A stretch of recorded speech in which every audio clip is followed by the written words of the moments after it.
بیا په دې ورځو کې به دا لیبرلز دا چې کوم بيدینه طبقه د دین بیزار طبقه د غیر غلامان د غیر د سوچونو تابعدار هغه په دې ورځو کې به دا دغه چیرې گاون کې وستا یو غریب زنانه ده او دا غي وسن کیږي چې خپل لور هغه واده کی او تا وي په پینځله کې غوي واخست وې دا ته کار کې که بد کار کې او دا ته چې روزانه دې ډمو سره غړي کې دا خرچي کې او کلبونو کې دا کمه خرچي کې او دا تاسو چې څه کوئ نو تا ته دا غریب نه یادي صرف قرباني وخت کې تر یاد شو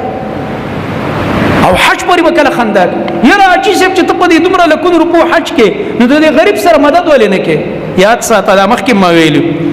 دا چې څوک حجونه کوي او د عمره او قرباني نه کوي دا هغه د نر زوی دی او دا هغه د سړی بچی دی چې الحمدلله دی غریبانو سره تعاون دی کوي د الله د رضا کارونه دې ستانه خپېجني او ته صرف دقه تنقید ته تکړه شه عملی کردار ستانشته دی ته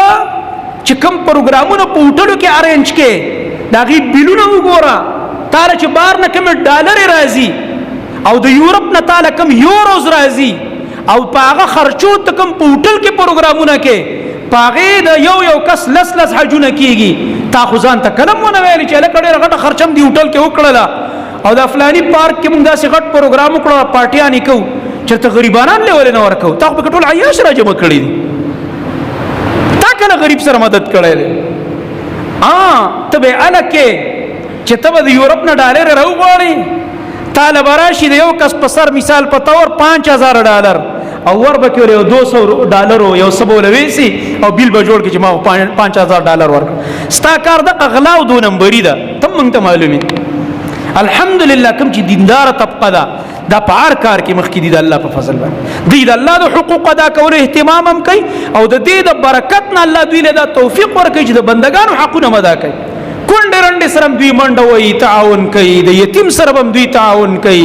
د غریب سره هم کوي خو اعلانونه نه کوي نه چغي وای نه تا ځان خي چې تا ته وای چې ګوره ما خدا سي وکړ دا د رب العالمین سره خپل رابطه ده